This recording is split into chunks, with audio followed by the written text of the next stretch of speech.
Good afternoon and welcome to the Education Committee. 1 second, Chair. One second. Let me do it open. Okay. Good afternoon and welcome to today's.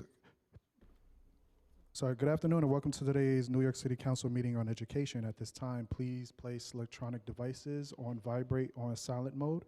Thank you, Chair. We may begin. Okay. Welcome to the Education hearing on legislation. Good afternoon and welcome to today's hearing. I am Councilmember Rita Joseph, Chair of the Committee on Education. Thank you for joining us today for this hearing on legislation. We will hear 5 pieces of legislation, including Intro 566, sponsored by Councilmember Oswald Felice, a local law in relation to requiring all students with IEP, Individual Education Program or IEP, to be transported in buses with air conditioning. Extreme heat during the summer months have particular detrimental impact on students with certain disabilities, and this is an important step towards ensuring that they are provided with safe and comfortable transportation to and from school. Next, you will hear Intro 644, sponsored by Councilmember Natasha Williams, a local law in relation to requiring New York City Department of Education to provide information on establishing after-school programs. Providing such information in an organized and transparent manner may encourage the creation of more after-school programming, as well as help to ensure all such programming is established safely and successfully. Next, you will hear Intro 725, sponsored by Councilmember Lee, a local law in school relation to requiring the Department of Education to create a website for schools to list surplus school supplies to be claimed for use by other schools. The creation of such a website would reduce waste as efficient and cost-effective way to facilitate the exchange of supplies between schools. Next, you will hear Intro 868, sponsored by Councilmember Althea Stevens, a local law in relation to requiring the Department of Education to report on number of D75 schools and the criteria used to determine the location of D75 schools. D75 schools are meant to provide highly specialized instructional support for students with significant challenges such as autism spectrum disorder, significant cognitive delays, emotional disturbance, sensory impairment, or multiple disabilities, and such a report would provide valuable data on how the city can better serve students with disabilities. Lastly, we'll hear Resolution 153, sponsored by Councilmember Sean Abreu, a resolution calling upon the Department of Education to create a Jewish Heritage Day in New York City public schools. This would affirm that New York City is an inclusive city, especially in light of the recent uptick in anti-Semitism across both the country and New York. Thank you to the advocates and members of the public who are joining us today, and thank you to the representative from the administration for joining us. I would like to thank the Education Committee staff, Nadia Jean-Francois, Jan Atwell, Chloe Rivera, Elizabeth Hoffman, Monica Salati, and Nia Hyatt. And I'd like to acknowledge my colleagues, Councilmember Lewis, Councilmember De La Rosa, Councilmember Abreu, Councilmember Felice, Councilmember Stevens, and Councilmember Lee. I'd like to remind everyone who wishes to testify in person today that you must fill out a witness slip, which is located on the desk of the Sergeant at Arms near the entrance of this room. Please indicate on the witness slip whether you're here to testify in favor or in opposition to a bill or multiple bills. I also want to point out that we will not be voting on any legislation today to allow as many people as possible to testify. Testimony will be limited to 3 minutes per person, whether you're testifying on Zoom or in person. I'm also going to ask my colleagues to limit their questions and comments to 5 minutes. Now I'd like to turn the floor over to my colleague, Councilmember Felice, for his remarks on Intro 566. Thank you so much. Good afternoon, everyone. I'm New York City Councilmember Oswald Felice. I want to thank you, Chair, for this hearing and for doing such a great job leading on any and every single issue related to education. And I also want to congratulate my colleagues who have bills before this committee, including Councilmember Abreu, Councilmember Williams, my neighboring councilmember here, but also in the district, Councilmember Stevens, and also Councilmember Linda Lee. My bill will require that students that have IEPs, also known as individual education programs, be transported in school buses that have air conditioning. These are some of the neediest students, and they have a lot of needs due to reasons beyond their control. And what we're requiring is very simple. Require that when it's 100 degrees outside, when we have extreme temperatures, when the temperature is at triple digits, that they be transported in school buses with air conditioning. Require air conditioning so that the extreme temperatures do not exacerbate their needs. This is something very simple. Unfortunately, these students and parents have had to fight for this, if I'm correct, for over 10 years now, and I look forward to working with all of you to finally make this a reality in the city of New York. Thank you so much. Thank you, Councilmember Feliz. Now, thank you. Now move on to Councilmember Williams for her remarks on Intro 644, but Councilmember Stevens? I will read Councilmember Williams' remarks.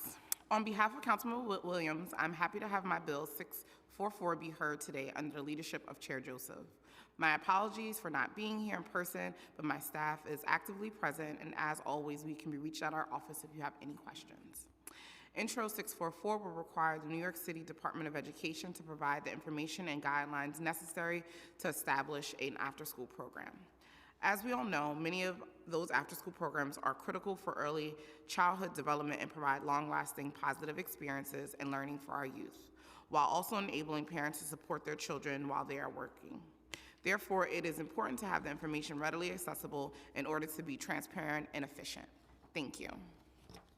And happy birthday, Councilmember Natasha Williams. Thank you, Councilmember Williams/Stevens. We'll now turn to Councilmember Lee for her remark on Intro 725.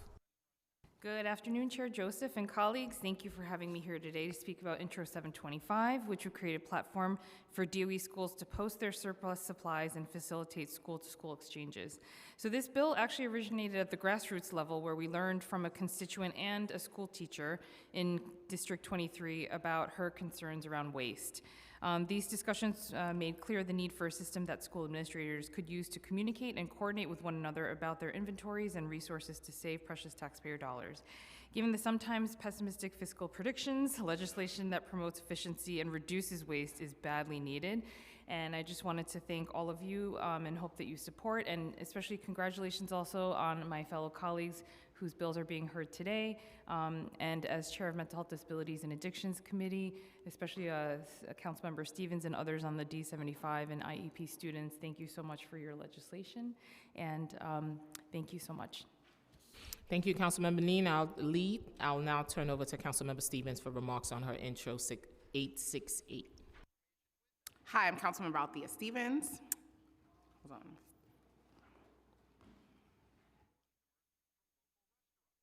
Intro 868, a local law to amend the Administrative Code of New York City in relation to requiring the Department of Education to report on the number of D75 students and the critical use to determine the locations of D75 schools in partnership with Bronx Borough President Vanessa Gibson. As we continue to work on reimagining the education system to ensure that all of the students have a productive and safe learning space, it starts with accurate data. That is why it is my pleasure today to introduce 868.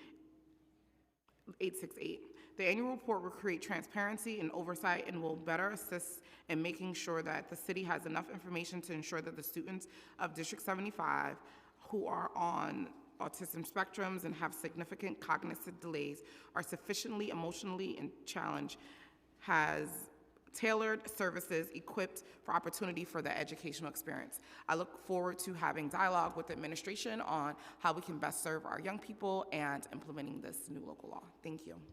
Thank you, Councilmember Stevens. I'd like to acknowledge Councilmember Aviles. Now I'll turn over, finally, we'll hear from Councilmember Abreu on Resolution 153. Good afternoon, and thank you, Chair Joseph, for allowing me to speak on Resolution 153.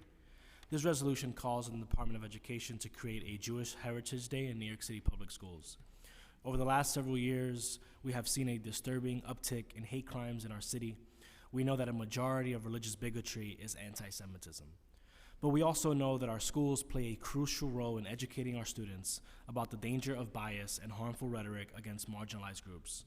We can help combat stereotypes from an early age by raising awareness, and I believe that this resolution is a great step in doing so.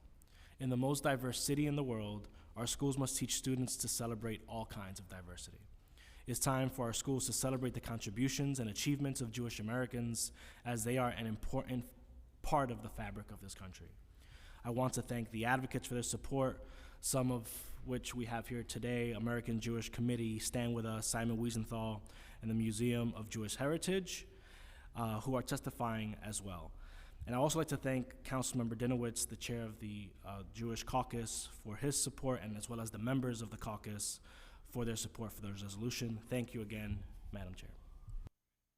Thank you, Councilmember Abreu. I'd like to recognize Councilmember Menon. And now I'll turn it over to Committee Council to administer the oath. Good afternoon. Please raise your right hand, and I'll also be swearing in okay, great. Do you affirm to tell the truth, the whole truth, and nothing but the truth before these committees, and to respond honestly to council member questions? Glenn Risbrook? I do. Shauna Gibson? I do. Ricardo Duran? I do. Flavia Puello? I do. Yael Calban? Tracy Calderon? Daniel Gillen? Thank you. You may begin your testimony.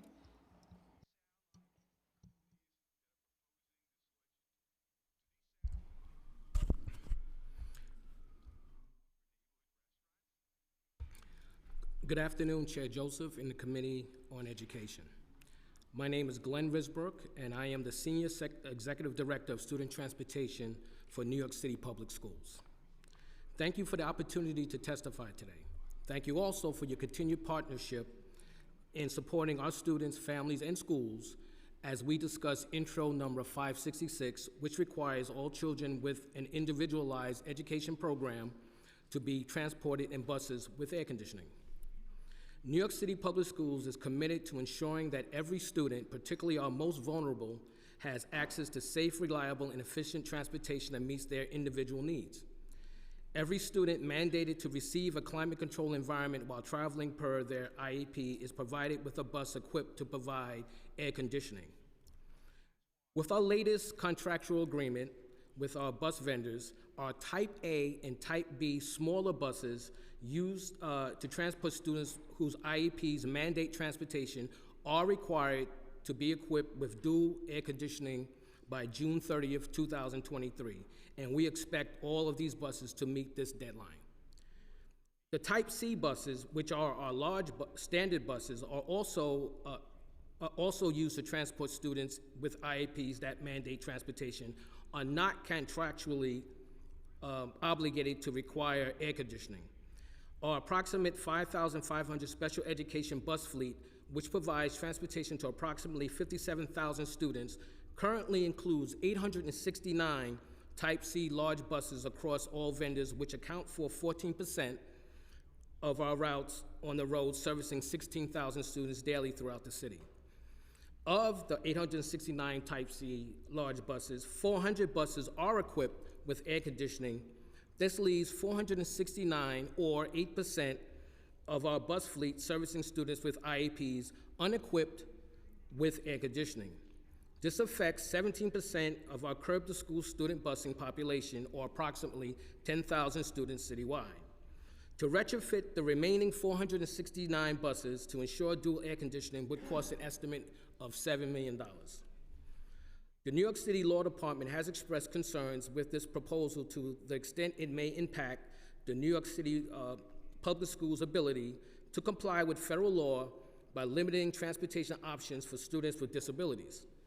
New York City Public Schools supports the goal of Intro number 566 to ensure that students whose IEP mandate busing are on buses with air conditioning.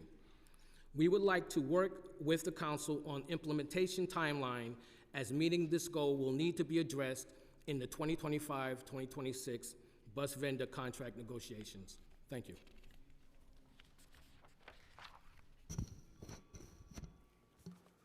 Good afternoon, Chair Joseph and members of the council.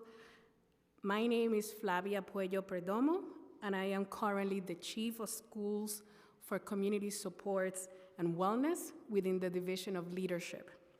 I'm happy to be here today to talk about Intro 644 concerning after-school programming. I want to emphasize the importance and essential of this work, which will not be possible without the leadership and dedication of our partner agency, the Department of Youth and Community Development, DYCD. Together, we recognize the powerful impact that after-school academics, enrichment, arts, athletics, and wellness programming can have to our students, especially our most vulnerable students population. Before I discuss the proposed legislation, I want to provide a landscape of what after-school looks like currently for the New York City Department of Education. There are three main types of after-school programming options available to all of our students and families. DYCD-funded programs, which is the largest number of programs available in our schools, DOE-funded programs, and individual programs run between schools and their CVO partners. Our CVO partners offer a variety of targeted services to our schools and tailor supports based on the community needs and the leadership and guidance of principals. These services can range from instructional supports to enrichment activities and can have physical activity, recreational components as well. A current look at the data, and again, I'm going to emphasize that this is specific to centrally funded program, highlights that we have 947 schools that offer centrally funded programs, comprising, as I mentioned, the different types of programs. We also know that we have roughly around 598 schools without centrally funded programs specifically. Now, turning into Intro 644, which will require New York City Public Schools to provide information on establishing after-school programs, New York City Public Schools support the intent of this bill. We look forward to working with the council on creating meaningful resources that bring clarity to the process of establishing after-school programs. I thank you again for your time, for your commitment, and I'm here to answer additional questions regarding this bill.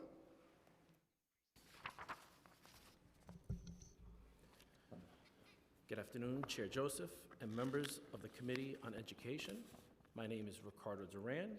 I am the Chief of Schools for Finance and Human Resources within the Division of School Leadership. New York City Public Schools is committed to supporting schools and ensuring they each have access to resources and the school supplies they need for their students and staff.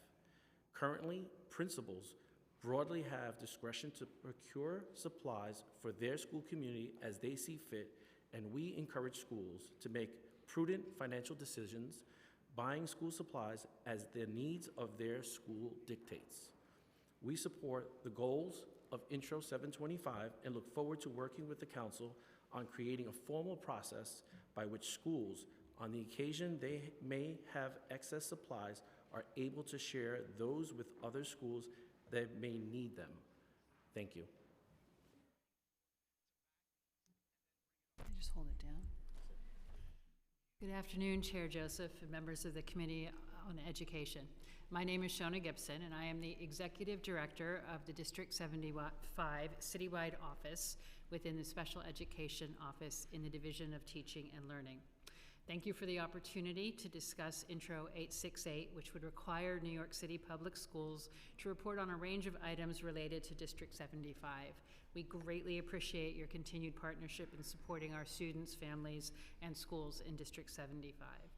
District 75 provides highly specialized instructional support for students with significant disabilities, such as autism spectrum disorders, significant cognitive delays, emotional disabilities, sensory impairments, and multiple disabilities. 26,959 students aged 3 to 21 receive instruction and support services in general education classrooms, special classes in community school buildings, special classes in specialized schools, agencies, hospital, homes, and community-based vocational training sites. There are 385 total sites, 334 which are co-located, and 45 which are standalone across the 5 boroughs. We also have a site in Syosset. District 75's mission is to provide quality and rigorous individualized educational programs to students with significant disabilities and diverse learning styles in a variety of settings that nurture independence, ensure dignity, and support integration into the community. To this end, NYC Public Schools aims to open new District 75 programs each year that provide opportunities to meet students' needs as close to home as possible. District 75 sites, new District 75 sites are opened in both new and existing buildings and are designed flexibly to accommodate a variety of District 75 program types to align with demand and student need. Turning specifically to the legislation, we support the goals of this legislation and look forward to working with the Council on transparent reporting requirements that will give a comprehensive look at District 75. Thank you, and we look forward to taking your questions. Thank you. I'd also like to recognize Councilmember Hanks. On Intro 566, how many or what percentage of Yellow School Bus currently have working air conditioning? Thank you for the question, Chair Joseph. On our Curb to School routes, which is the routes that primarily traverse our students with IEPs mandating transportation, 5,122 of the buses have dual air conditioning, which is about 91% of all the buses that service Curb to School. For our Stop to School population, which generally traverse our students in general education, 568 of those buses have dual air conditioning, which is about 19% of the buses that service those students.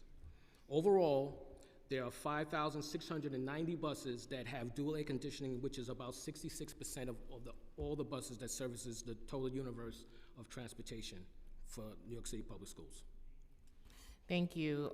Is New York City Public Schools aware of specific company or even areas of the 5 borough where lack of air conditioning on school bus is particular? Yeah, thank you again for the question, Chair. We receive sporadic complaints through different boroughs, through different vendors. Nothing is specific to one vendor or one borough, but we do receive specific complaints that go across all the boroughs and all the vendors. Are there any plans to install air conditioners in the remaining buses? Excuse me, Chair, can you repeat that? I'm sorry. Do you plan on retrofitting the buses to have air conditioners? Yes, we do. We plan on including that in the upcoming vendor contract negotiations for in 24 and 25. Thank you. How much, if any, additional funding would be required to install the air conditioners on all school buses that lack? Thank you again, Chair. If we're talking about all the buses that traverse our children, we're talking about $45 million to retrofit all the buses that currently do not have air conditioning. Wow. Does the New York City Public Schools believe it's your responsibility for the cost, installation, maintenance, and what is the timeline for buses to have all the buses to have air conditioners? Okay, well, if we begin retrofitting buses under the current contract, New York City Public Schools will probably bear majority or all the costs for installation of the air conditioning units. Maintenance, however, will be the responsibility of the vendors. It is uncertain at this point how long it will take to retrofit, which would be near, if we count general ed, around 2,500 buses. I just want to point out that there are supply chain issues that we have to concern ourselves with, as well as the negotiation with the contracts. So we're doing an internal assessment at this point about what that would be, but it is uncertain what the time frame would be. And once you do it internally, you make sure to update the council. Absolutely. Thank you. How many or what percentage of students with disability currently have requirement for air-conditioned bus transportation on their IEP? Thank you for the question. 4,000 students have the requirement in their IEP, which amounts to about 8% of the students that use Curb to School transportation. So how many students are currently getting? How many students are currently getting? All of them. All the students who require air conditioning in the IEPs are being assigned a bus that has that requirement. Thank you. How many percentage of students currently don't have an air-conditioned bus to transport them to and from school? Chair, you mean the ones that are mandated to have air conditioning? All the students that are mandated to have air conditioning are provided a bus that has it, so the answer would be 0. When do you expect that you'll be able to comply with, but so far everyone who's mandated to have one. Is that what you're saying? Yeah, we're currently in compliance now, Chair. Okay, thank you. What is the protocol for assisting students who are experiencing heat stroke or any other heat related on school buses? Our school bus drivers and attendants are trained to respond by calling emergency services if they see any student that's in crisis. So they will call 911 in a case like that. How do you track such incidents? Do you keep a log? Is there data? We keep track of students' illnesses on buses. However, we don't have anything specific to heat related, but we do keep track of all of illnesses. Thank you. I'm gonna have some questions around Intro 644. How many or what percentage of schools currently have after-school programs? Can you break it down in terms of elementary, middle, and high school? Yes, absolutely. I can share that with you, Chair Joseph.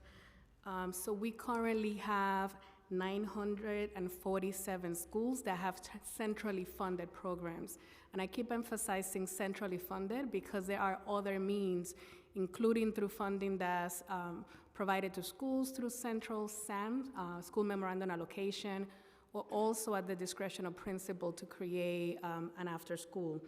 And in terms of the breakdown of where those programs are, as an example, elementary schools have 506, junior high schools have 355, K through 8, 163, secondary schools, 103, high schools, 153, and K through 12, which we do have some K through 12 schools, 4 of them have these programs. So if we were to put a number to the students, how many students are participating in after schools? So in there is really, I have to align that to available seats. So as an example, for the Compass program, which is through our DYCD partnership, we have available seats to service a little over 80,000 students. When we do the combination of all the available seats through centrally funded programs, we're looking at roughly a little over 145,000 seats. 145,000, okay. Wow, we got a lot of work to do. So can you give me a breakdown of you said some of them are centrally funded, New York City Public Schools, DYCD, and what other entities do you have? And could you give me a breakdown? Yeah, so as an example, through community schools, one of the components of community schools is ensuring that you have extended learning opportunities, which often happen after school. That's 411. Beacon and Compass, which are through our DYCD partnership, Beacon 92 programs, Compass 626 respectively, Empire and 21st Century.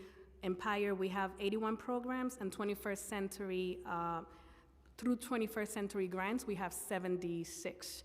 But a school can have the opportunity to partner independently with a CVO that they contract to run some of those programs after school through the budget that they have. And in some instances, it's a combination of their own partnership with CVO in the community, also coupled with supplemental academic enrichment, which might be through hiring their own teachers per session during after-school hours. Wonderful, thank you.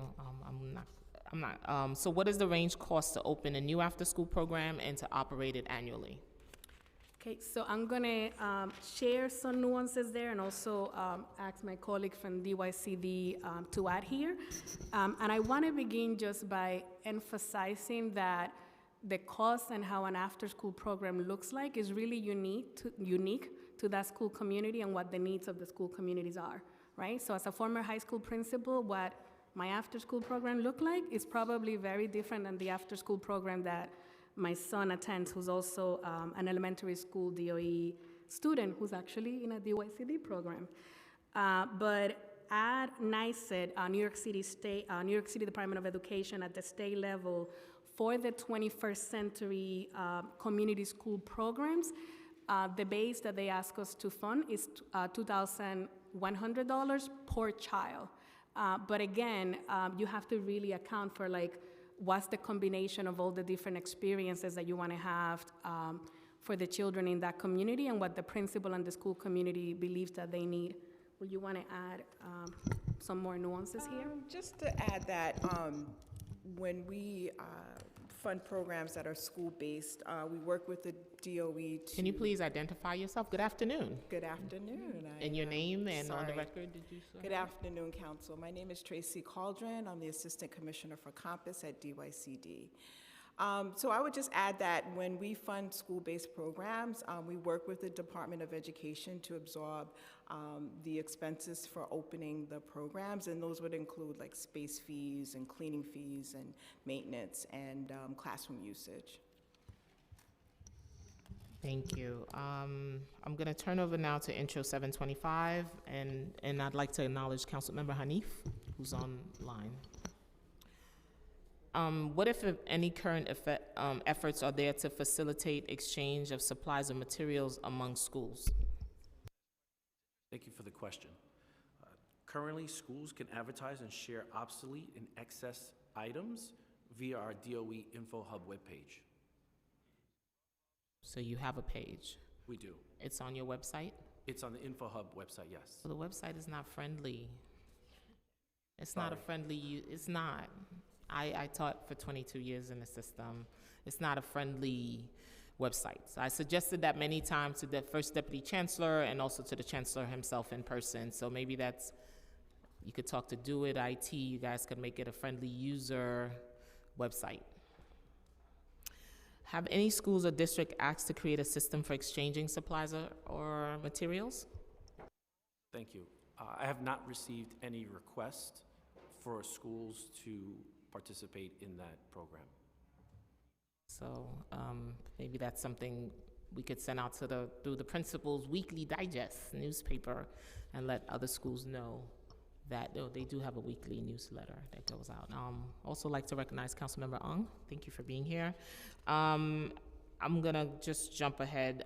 Intro 868, how many District 75 schools are there currently? I know you said it, but can you say it again for me on the record? I can. Thank you for the question. There are 59 unique DBNs in District 75, excluding our hospital, schools, and home instruction program. Thank you. What percentage of the D75 schools are fully accessible? 77% of buildings are partially accessible. Of our DOE-owned buildings, 43 are fully accessible, 34 partially accessible, and 23% are not accessible. When you say partially, can you explain what partially accessible means? It means that there's perhaps an elevator for the students, but not all of the bathrooms are accessible. I can provide a more detailed description. Or no of elevator that. at all? I've been to sites where no elevators. Is that correct? That's correct. So it is not 100% accessible. There are. So we got work to do on accessibility we for our do, students we in do. D75. We certainly I do. visited D75 schools. My son attends one. There is no elevator, and they have 5 floors. And I visited another school. They have a ramp, but then they have a stairs. Makes no sense. So I don't know who's building. We got to do better to make sure that our students have access to these buildings. This is the one place they love going, is going to schools. Same thing I told Mr. Risbrook on the transportation. We have to make sure students are getting to school on time, not spending 3 hours on the bus before they get to schools. Please describe the issues that students with disabilities are facing in D75 schools that are not fully accessible. Can you give us examples as to what Sorry, one of our students can encounter? Can you repeat the question, please, Chair Joseph? Can you describe a student in D75 that attends a school that's not fully accessible? What are some of the struggles they face? Well, first of all, I'd like to say thank you for the question. If a student needs a certain accommodation and the school is not able to provide it, if it is a mobility issue, then we will place the student, offer the family a placement in a school where there is accessibility that would meet the student's needs. If it is a different kind of accessibility issue, then we will make an accommodation for the student and figure out how to make sure that the student is integrated into the school program. Thank you. Now I'm going to pass it on to my colleagues. First person, Councilmember Stevens. Hello, good afternoon. I'm going to start with the questions that I have for my bill that we're hearing today. Can you talk to me a little bit about how new sites are considered for D75 students? Like, how do you develop a new site? Yes, thank you for the question. This is something that is of great importance to us. We take a look at where our students are throughout the city, and I just want to remind everybody, the overarching principle is that students have the least restrictive environment, which includes being as close to their home and with their peers as possible. So when we are looking at sites in terms of developing new sites or expanding sites in current schools, we look to see where our students are. We look to see where their homes are, what kind of travel distance they are going through. And we work with our partners in Office of District Planning, School Construction Authority, and in space facilities to build out space that serves the need of the community and is available for District 75 students. Do you have a breakdown by borough of the D75 schools? I do. I can share that with you. I can share that with the council. Do you have that now? Could you just tell us? Thank you. I'm going to ask a clarifying question. When you say a breakdown of the schools, do you mean the individual DBNs or or where the different sites are? Yeah, just by borough where the different sites are. So just trying to get a count of like what the numbers that they are in each borough. Great. I'm going to actually ask my colleague Yael to support that. Good afternoon. My name is Yael Calvin. I'm the Deputy Chief Executive of the Office of District Planning at the Department of Education. Yep. Closer. Yeah. Thank you. So currently, across sort of all intake types, we have 76 sites in Manhattan for District 75, 102 sites in the Bronx, 125 sites in Brooklyn, 132 sites in Queens, and 47 in Staten Island. 47, okay. DOE will open new sites of existing D75 schools co-located inside another district school building. Why is there a preference for creating multiple satellite sites rather than creating an entirely new D75 school? That's such a great question. Thank you for asking it. As I mentioned earlier, federal and state law mandate that students should be in their least restrictive environment, which we use the acronym LRE, and included in that is that students are, what that means is that to the maximum extent, students are included in the schools that they would go to if they did not have a disability and are educated along with their typically developing peers. So our preference, to the extent that we can, given how space is in New York City, is to co-locate our District 75 students so that they are attending school with their own family and with their own community. Yeah, that definitely makes sense, but I think Chair Joseph did speak to the issue around accessibility, and a lot of these schools aren't accessible, and we aren't putting the capital in to make them actually accessible for students who need to be there. So making sure we have that in a plan, but I do understand that, and that does make sense, so young people don't have to travel distances and things like that. So I just have another question for Intro 644. So one, I just want to say that we know one of the things every time you go into a school, especially a school that does not have after-school program, the number one question is, how does my school get one? So I'm really excited about this bill. But the question that I have is more around, like, there are a number of schools that have multiple programs in them. When was the last time an evaluation was done to kind of see the landscape of the after-school programs throughout the city to ensure equity and making sure we're looking at that? Because like I said, I've been to multiple schools where they are a community school, they have a DYCD after-school program, they have an Empire, and then I go to another school and they have none. So how often and when was the last time there was an evaluation done to kind of look at the landscape and really do an assessment to say, especially with the RFP hopefully coming out soon, DYCSC on the back, that we would be, no, I wasn't calling, I was just saying I wanted them to hear that our RFP is coming out soon, right? Because the concept paper is coming out soon. That we are looking at equity, and so that when that RFP comes out, we can be targeting areas that don't have after-school programs.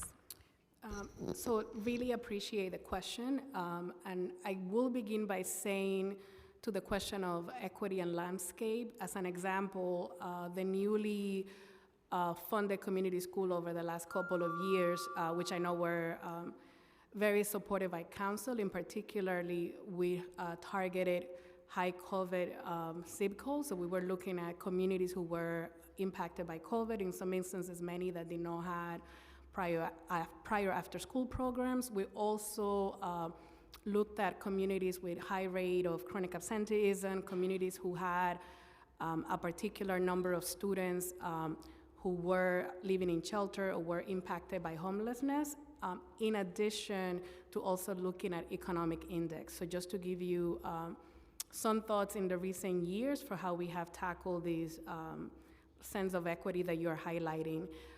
In terms of program evaluation, I will begin highlighting some of the evaluations that we conduct through community schools and the work that we do through our office, and I welcome our colleagues from DYCD to speak more broadly about compacts and some other programs. But in the case of community schools, as an example, 21st Century Grant funded program require that all schools have an independent evaluation. It's part of the New York State requirements for us to even have those grants.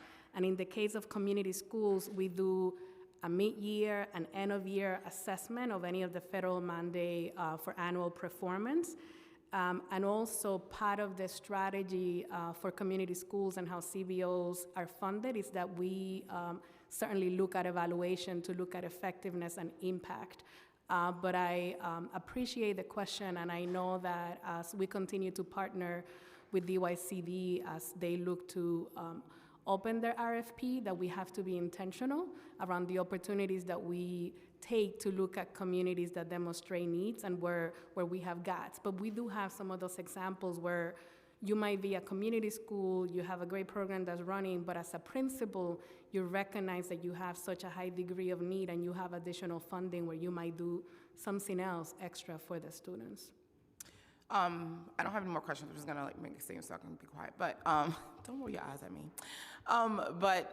In all seriousness, I think that we should be looking at doing a citywide evaluation to look at where we already have these programs, because even some of those criteria that you said around, like even high COVID areas and high students with numbers with shelters and all those are great too, but then we also leave out a subset of schools that might not fit those criteria. And one of the things that I do hear is a lot of the principals who have high test scores or whatever, they feel like they're being punished and don't have access to those things. And so then those kids don't get access to the after school programs and things like that. And like I said, there has been times where I've gone to school and they have a community school, a DYCD program, they have an Empire, and they have all these things, and it's like, well, that doesn't make sense. Why don't we just move one of these programs to a school that doesn't have it? So really thinking about making sure we're working with DYCD and DOE coming together to kind of do some type of assessment and evaluation so we can have a better landscape of the after-school field. So thank you. Yep, thank you so much. Thank you, Councilmember Stevens. I would like to acknowledge Councilmember Narcisse. Councilmember Hanif, if you have a question, please raise your hand. All right, next person, Councilmember Feliz. Thank you, Chair. Some of this information was already provided, but I'm still going to ask the questions just for general context. How many school buses do we currently have as part of the education system? Thank you for the question, Councilmember Felice. We, on the road, each and every day, we have about 9,000 buses on the road. 9,000 school buses. And how many of these 9,000 school buses serve students with IEPs? Approximately, I will say about 5,500 buses service our kids with IEPs, 5,500. Okay, so a little over half. Yeah, a little over half, yes. Okay, so a little over half. How many students with an IEP rely on these buses? We traverse, I think I'm gonna have to ask a claritative question. It has to be IEP with mandated for transportation or just IEP in general? IEP in general. All right, well, I can give you the answer for all students. Well, actually, just give me I think rough numbers are fine if you don't have the specific numbers. Right, for the students that are mandated transportation, we have 50,000 students that are currently using our service. Altogether, how many students are using it, I'll get back to you with that altogether. Okay, so out of the 5,500 buses, how many of these have air conditioning? 5,122 buses. Okay, so about 400, the 469 number that you Yes. mentioned. Is there a reason why some of these buses don't have air conditioning? Thank you for the question, council member. Yes, under the 1979 contract negotiation, we're living under that now. And then also the contract negotiations for 2013 and 14, there was no mandate for Type C large buses to have air conditioning. So we're currently working underneath those constraints at this point. However, we did put pressure on some of these bus companies anyways to do what they can do to put air conditioning on these buses. Thus, the 869 buses that is universal for our curb to school, we've gotten 400 of those buses retrofitted for air conditioning, but there is no obligation contractually for the remaining 469 or the 2,500 that are in general ed busing. Okay, and I see that you mentioned earlier that it'll cost $7 million to fully install air conditioning on all the buses. Excuse me, Councilmember. That $7 million references the curb to school buses, the 400 buses that are left over to be retrofitted. That's the $7 million for that particular service. Okay, so $7 million for the 469? For the 469 buses that are remaining, yes. Okay, and who does DOE think is responsible for that $7 million? Is it the DOE? Is it the companies who are private? Thank you again for the question. Under the current contract, we started the retrofitting now before we negotiated the new contract. New York City Public Schools will bear the majority of that cost. If we implemented this during the contract, then we should be able to shift most of that cost over to the vendors. However, I'm sure that they would try to recoup that in the bid for the new contract. Okay, so it'll cost $7 million for 469 buses to have air conditioning. Do we know how much it'll cost per bus? About $15,000 per bus. Yep, that sounds correct, because I just did the math. 7 million divided by No one told me there was going to be math here. I'm just kidding. So, $15,000 to install air conditioning on a bus, that sounds like a lot of money. I'm not an expert, not a mechanic, not an expert on cost, but that sounds like a lot of money. Extremely. $15,000 to install air conditioning on one bus. Do we know why it's so expensive? I couldn't give you the reason why it's that much. I think it might have to do with, I guess, the availability of it as well. I just wanted to maybe illuminate a little bit more what the circumstances are with that. There are two major vendors that supply whole units for air conditioning for busing. And then there's little companies that do it as well, but there's two main companies that provide the whole unit. One of those companies in November of 2022 filed for Chapter 7 bankruptcy. They're currently liquidating all their assets, and now that leaves us with one major company with a lot of little companies underneath. So that's the challenges. That may have something to do with the cost. I believe 2 years ago it was $12,000. So I would assume it has something to do with the availability of it as well. Yeah, okay. And I know all of you are still, I guess, negotiating the future things, so I hope we, make an effort to negotiate those prices, because that sounds like a lot of money. I would think that you could almost buy a new bus. I mean, not buy a new bus, but you will get close to at least buying one rather than $15,000 only for air conditioning. Thank you again. If only. Some buses cost like way over $100,000, but I will say that I do appreciate this bill. This is very, very important. I do receive, on occasion, complaints about air conditioning, and it's very impactful that what some of our children are going through that are not mandated for air conditioning, but wind up on some of these buses that don't have it. So this is very important to us, and I thank you for raising the bill.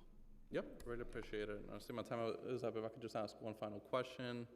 And yeah, same point for the buses as well. I hope we could do a better job or try to, get better prices, because that does sound like a lot of money, $100,000. Obviously, we need them, but we want to make sure that we're not overpaying for things that we could get at a lower cost. Final question, is the Department of Education aware of any specific companies or areas in the city that are like egregious on the issue of lack of air conditioning? We get, thank you again for the question, Council Member.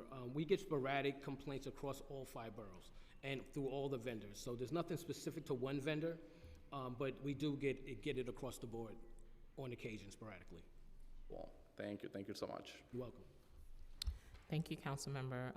I'd like to recognize Councilmember Krishna. Welcome. Yeah, we were just saying that. That is very expensive bus. Can it stop traffic? Can it float? It's, you know, this is a lot of money for buses. We were just saying that. Wow. I agree. Councilmember Aviles?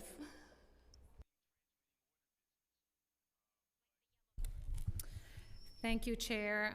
Thank you all for being here. I have a couple of questions across multiple issue areas, but since we're on buses, I'd love to know how many of these buses have been electrified? Thank you for the question.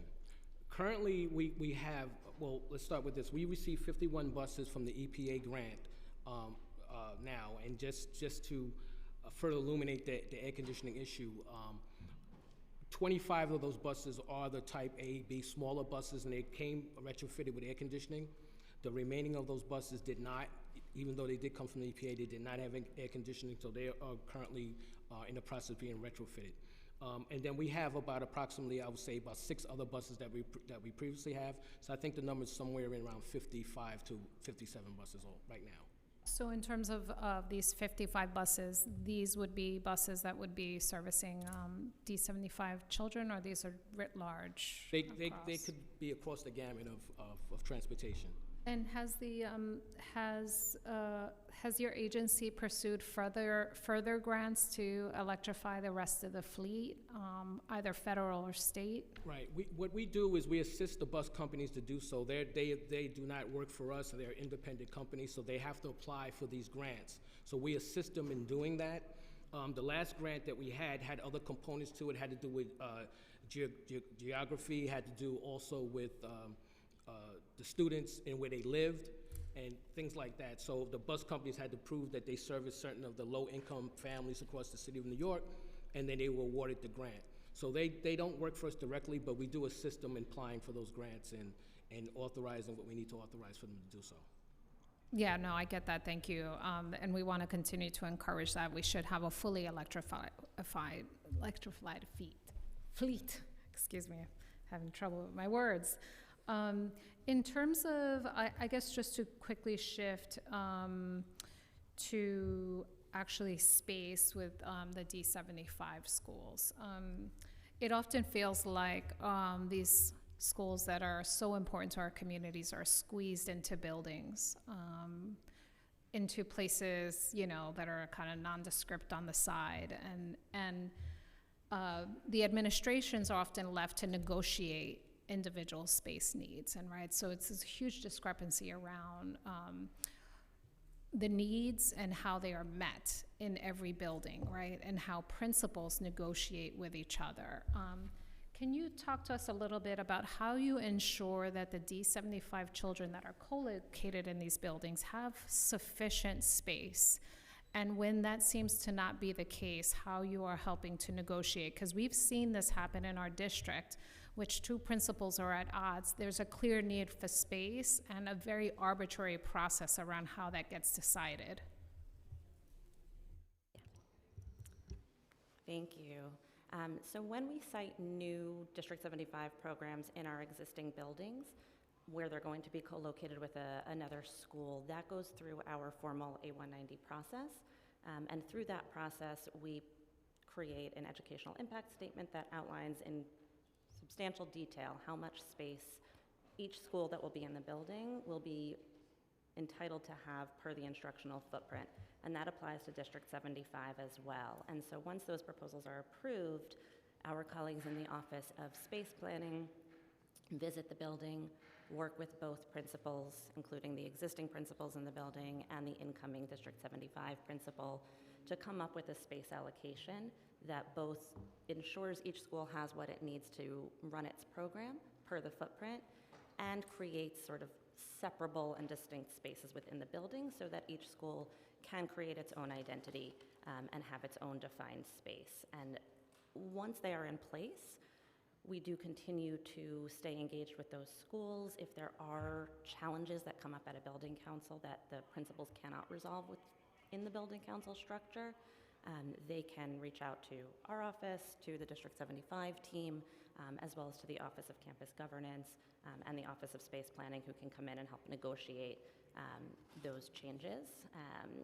that may be necessary. We also revisit existing sites year over year if there are additional sections that are needed to accommodate demand for the upcoming school year. We do sometimes go back to existing sites where we see additional space available in the building to reallocate that space to District 75 so they can grow and serve more students. Great. I'd love to talk to you about particular instances in my district. In terms of how can you talk to me a little bit about how the DOE looks at the ecosystem of D75 schools? And just for context, my district, after years of advocacy, has not in abundance, but more D75 seats for younger children, and then nothing for middle school children, and then nothing for high school children. So can you tell us about how you look at that ecosystem and ensure that that children are not traveling so far? We've had a new D75 school come in that we advocated for, and it's wholly too far from the community. So please talk to us about that. Yeah, absolutely. So every year, the Office of District Planning partners closely with the District 75 team to understand their projections around how many new sections, new sites will be needed to accommodate both existing students and projected incoming students in accordance with their IEPs. We get that data in district planning on a borough basis, and we then look across the districts in a given borough to kind of triangulate that data with where we have available space, where we have new buildings coming online, and where we see the gaps like you just described. So we look at the number of available District 75 seats in every district at a given grade level and compare that to the number of students who reside in that district at that grade level and need District 75. And we also, in recent years, have begun to gather data around travel distance. So looking at, on average, where are students having to travel very far to get to their District 75 program? So we do our best within sort of the constraints that we have to fill those gaps when we are opening new programs. So I think a couple of examples of that will be opening this upcoming school year. In District 18 in Brooklyn, we noticed that they have both significant travel distances at the high school level and a gap of approximately 80 high school seats, meaning there are 80 more high school age District 75 residents who live in the district than there are seats available. We knew that there was a need for additional high school capacity in Brooklyn for the upcoming school year, and we were able to identify space at the Tilden campus, K415, to open a new program that was recently approved by the PEP and will open this September. And what are the projections of D75 seats that DOE is projecting moving forward? I don't know if I have the total projected number, but I know that we, across all of the new programs that we've proposed as well as expansions of existing sites, we're able to fully meet and exceed the projected number of new seats as requested by the District 75 placement team. And if I could interject, projecting District 75 students for the next year is a little complicated at this time of the year because we are in the process of evaluating our children who are coming into kindergarten, the turning 5 process. So we will have a better idea of what to expect. Also, there is a lot of fluidity of students moving in and out of District 75, but we have planned for up to 1,700 new seats across the city for District 75 students in the 23-24 school year. Thank you, Councilmember. Councilmember Lee. Hi, thank you, Chair Joseph. Quick question on Intro 644. So for the after-school programs that you have listed, does this also include the community-based organizations through DYCD that also partner with the schools? Yes, that is correct. For the numbers that I provided, DYCD Compass program, as an example, has a high number of the after-school programs that we support. Okay. And do you know if the requirement in the RFP process was taken out where it requires the principals to sign on to an agreement with the nonprofit organizations? I would really defer to DYCD colleagues who are here who speak specifically about their RFP process so they can join and share more details. Okay. So, good afternoon again, Tracy Cauldron, Assistant Commissioner for Compass. So the current RFP does have that requirement where a school partnership was required to apply for funding. We haven't released the current one, so we have to get back, once we release it, we'll let you know whether or not that's will be in there. Okay. So you like that answer? So the reason why I'm asking is because I ran a CBO for a very, very long time. And we tried applying for a lot of these Beacon and Compass programs and partnering with the schools, but and we had a community facility, we had, that we own property, all that stuff, and we wanted to partner. But I think because the principals already had their sort of designated groups that they were working with, they didn't want to go beyond that. And so we tried building relationships with the principals over the years, but we still never had that agreement in place. And so I guess my question is that if there's a group that has a space and a facility that's willing to partner with the school, is there some sort of list you could provide for the principals saying, hey, these are like DYCD funded programs already, right? Like we had contracts with DYCD already. So is there a way to do some sort of linkage or education around that process so that we can actually provide more after school seats also, and include the community-based organizations? So in our RFP, we do allow for multiple partners, so the principal can sign with multiple partners. And at that time, everybody's reapplying, so it's kind of open to anybody who's interested and wants to partner together. Okay, any outreach you can do to the principals? Because my understanding at that time was that there was no set limit in terms of the community-based organizations they could partner with. And I understand obviously proximity and all of that to the school is important as well, which is why we only reached out to the ones near our CBO. But it would be great if there could be some assistance to the CBO executive directors to make some sort of introductions with the principals as well. Councilmember Lee, we hear you and understand what you're flagging. I know that when they provide their concept paper, there will be an opportunity to add feedback. But most importantly, within the current role that I have, I also belong to the Division of Leadership, which supports superintendents. So we can work in collaboration between the superintendents and DYCD and our principals to ensure that we really expand their knowledge and awareness of all of the different programs that exist within their community, and they can partner. And that's an example of the kind of work that we started to do, like having ongoing engagement, even as we speak now with our superintendents and DYCD, and beginning by strengthening the current partnerships that we have right now and maximizing all that we can offer to our students. So we hear you and appreciate your feedback. Yeah, that would be great, because we also had in Article 31 where we saw folks that had mental health issues and all of that, so it'd be great to have those linkage agreements. Okay, and then my other question was, in terms of Intro 725, which is the bill I'm proposing today, do you know is it only the principals that have access to the current database, or is it also teachers as well? Thank you for your question. The database that I was referring to on the InfoHub website is a DOE. As long as you have DOE credentials, anyone can get to that page. Okay, so hopefully we can work on the user-friendliness of it, because it did seem like the request from the teacher who brought up the idea, she was saying the same thing, that it's not very user-friendly and there's not really a lot of transparency to see who has what. And then my final question was in relation to the influx of the students who are coming, the migrant students. Have you seen an uptick, or has there been an issue with any schools in terms of the supplies? Because from what I've heard also, a lot of the teachers usually have to pay out of their own pockets for supplies, sometimes in the classrooms. And so if you could address that, have there been any schools that received at least 10 or more migrant students?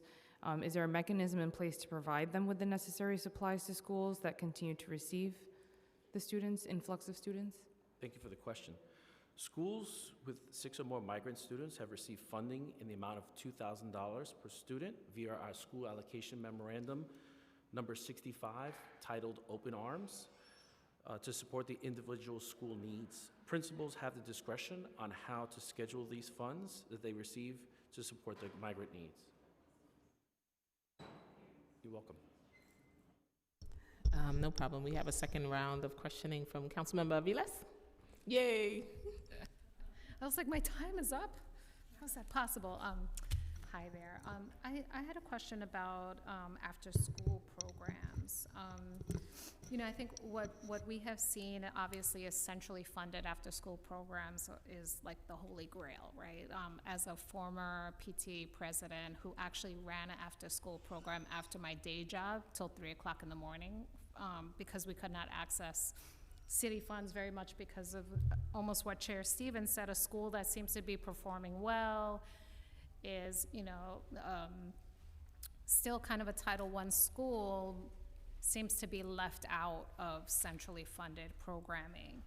One thing I have heard and experienced is that obviously there are limitations with the resource, but schools are often told you're in a queue and never, and we'll call DYCD and say, where are we in the queue for this program? And they'll just say you're in a queue.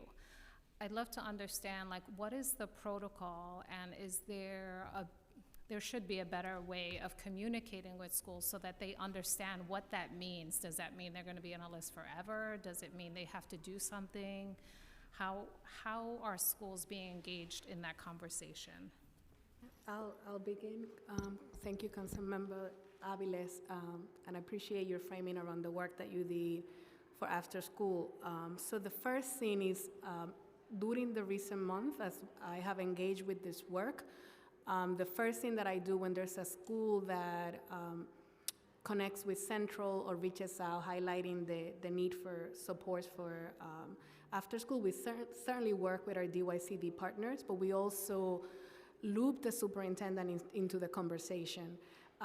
One that allows us to really understand what the needs from on the ground are on the school communities, that allow us to have conversations with the superintendent around funding availability and other supports that may exist, you know, to begin the work. And then one of the things that we also are trying to be thoughtful and creative is when we look at current DYCD seats within a proximity that are still available and are on tap, right? Which I know is not always a perfect solution, but I think is something that we should be assessing as you're mentioning.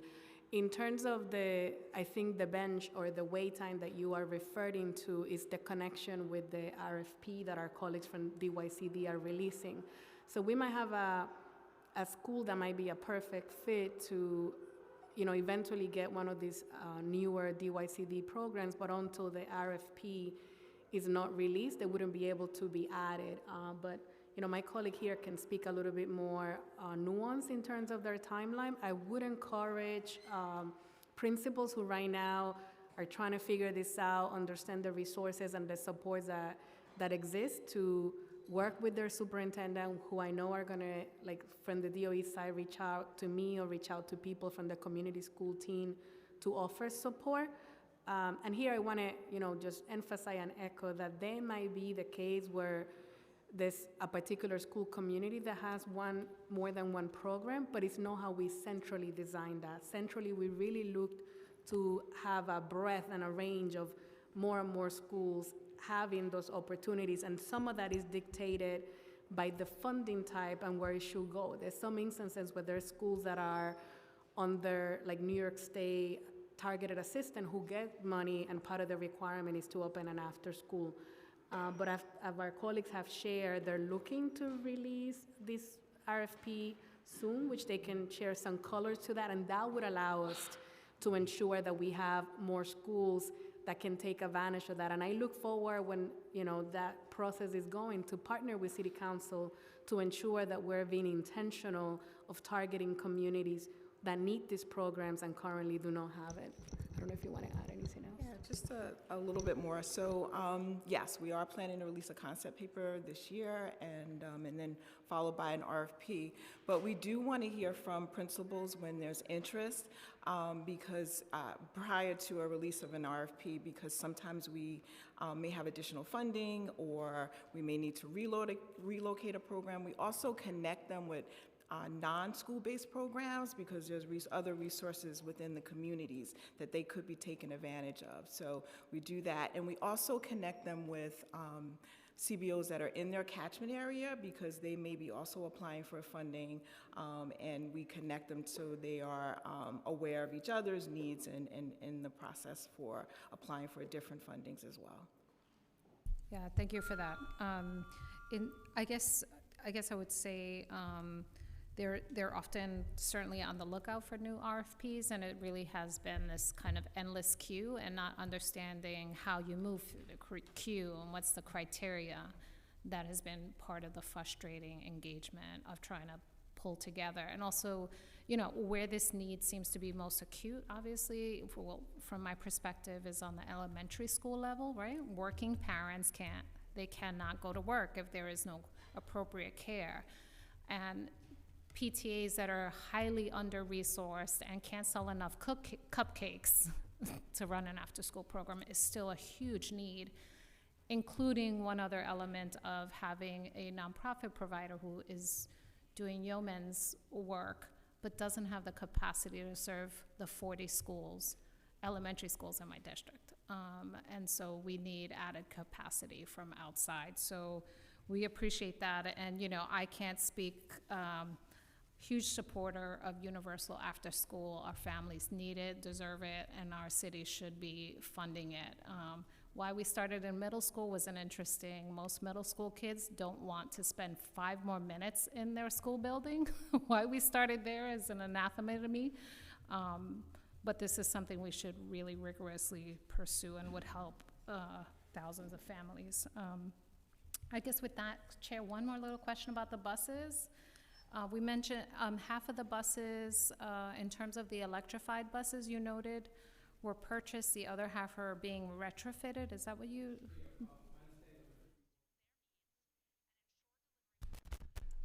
Thank you for the question, Council Member. Of the 51 buses that we received in the EPA, half of those, 25 of them were the smaller type AB buses that did have air conditioning already on board. The others, my understanding, did not have those, and they are currently being retrofitted for. And what is the timeline on that retrofit? When can we expect them to be operating? I will have to get back to you about that, ma'am. Great, thank you. Thank you, Chair. Thank you. Councilmember Felice? Thank you, Chair. Quick question just to follow up on Councilmember Velas's question. Do we have a super rough timeline for retrofitting the buses that don't have air conditioning? Are we talking about like 6 months, a year? Do we have any rough timeline? Thank you once again for the question.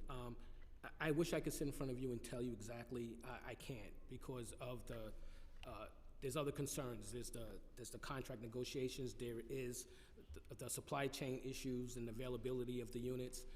So I can't, and if I say anything speculated, it wouldn't even be close. So as soon as we get a better number or a better time frame, I will certainly let you know. Yeah, and speaking about speculation, I have some more questions on that. Okay. Same note. Touching one of the earlier topics, how much would it cost to electrify the entire fleet, every single school bus? I know we have to speculate, but super roughly, do you have any idea? I would have to get back to you about that also. I think I will have that information before this hearing's over, but I'll get back to you. Yeah. Do we have any buses that are fully electric? Yes, we do. Thank you for the question again. Right now, and I want to correct for you, Council Member, I used 57, is actually 77. So 77 buses is what we're in the process of receiving from the EPA, and we do have at least a dozen or so that's on the road at this moment. Sorry, so 77 buses that are electric? That will be fully electric. That will be. Are there any plans to convert the remaining buses? Well, the bus companies have, well, there's a law that they have to meet. As of 2027, they can no longer purchase any combustion buses at all. And then the fleet has to be totally electrified by 2035. So where they get there is how they get there, either by acquiring new busing or retrofitting the buses that they do have. So some of our bus companies have already started some retrofitting, and then there's other companies are also trying to acquire buses either through grants or trying to acquire them themselves. Perfect, thank you for the info. Thank you. I'd like to recognize Councilmember Gutierrez and Councilmember Ressler. Councilmember Ressler? Thank you very much. It's great to be with you all. Thank you for joining us today. I wanted to just ask in particular about requiring I think Intro 566 is a great bill in requiring that all children with IEPs be transported in buses with air conditioning seems like a absolutely essential thing for us to do. I was wondering how you compare the performance of Nice Bus, a model that I'm really excited about and intrigued by, with the remainder of the the other school bus operators, particularly in this area of providing air conditioning and other performance metrics as well. Yeah, thank you for the question, Council Member. Nice Bus pretty much has mainly the smaller type A, B buses, so they don't have the same air conditioning problems that some of the other vendors do have. They have some of the larger buses. We're currently doing an assessment of Nice Bus's performance along with the other bus companies. They do excel in a lot of areas, as far as working closer with us on the service that they deliver. And we are working with them on some other areas. So I will have to, once we finish that analysis. Would you have a timeline for that analysis? It should be shortly, because we're working on that for other efforts as well. So hopefully I'll be able to get something to you within the next, say, 2-3 weeks. Really? Great. I would like to follow up with you on that and would really welcome the opportunity to review that. At this point, I realize it's a new model, but do you think that it has promise for broader utilization for more students? Thank you again for the question. I will temper it by saying yes, I do, because the working relationship that they do have with the City of New York, they're not owned, they're a subsidiary, they don't work for the City of New York, but they work closely with us. They're not-for-profit for the City of New York. So we do have some discussions with them about the service delivery. We have a clearer insight on some of the operations that we don't have so much with the other bus companies. And then we can model, the other bus companies will be modeling their performance or their services based on what Nice Bus delivers. So in that vein, they're very valuable to us. Just to extend that a little bit further, because we're still dealing with the bus driver shortages, Nice Bus leaned into some recruitment methods to try to get more drivers on. They were successful in some areas, and then I think some of the other bus companies followed suit. Great. So I think they are an example, but again, when we start aggregating the data, I'll get back to you. I really appreciate that. I'm very interested in the data and the analysis that you all conduct.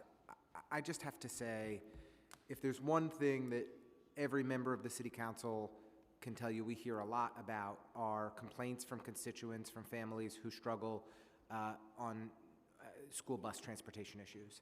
And I have to say, there's been an extraordinary amount of just shadiness in among school bus operators for decades. These are companies that I think have taken advantage of the city, that have not done a good enough job in providing high-quality, rigorous services for our students. We need to continue to consider legislation such as the one today on air conditioning, because these companies are not doing enough. And a nonprofit model with real accountability, led by folks who have deep expertise in complex city operations, this is, I believe, how we can ensure better, safer outcomes, more reliable outcomes, better communication for our families in our school busing system. And so I'm eager to see if your findings match up with my hopes, but I think that the model is spot on and is a really promising thing that you all are pursuing. And so I hope that OPT really seizes this opportunity to expand the Nice Bus model much more broadly as quickly as possible. And anything that I can do to be helpful or supportive, please let us know. But I know that on worker justice issues, on environmental issues, on communication with parents, across the board, when I've gone out to the bus depots in my district that Nice Bus operates, I've been deeply impressed. And so this is one of those kind of dark corners of city government that has badly needed some fresh thinking and ideas, and I think Nice Bus is that. And so I really hope that it's an area where we can work together to deliver better outcomes for our young people, and appreciate your analysis and work on that front. Thank you again, and I do welcome your partnership in this area. Thank you very much.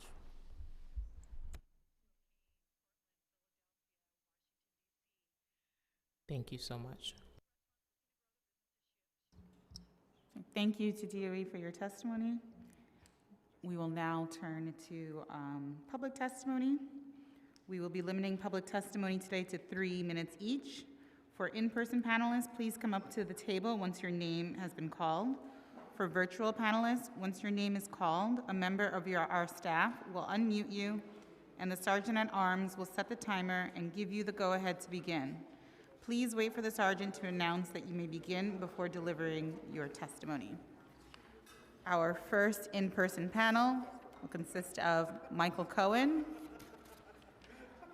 Elizabeth Vendito, Kyle Satterfield, and Avi Posnick. Please make your way to the front table.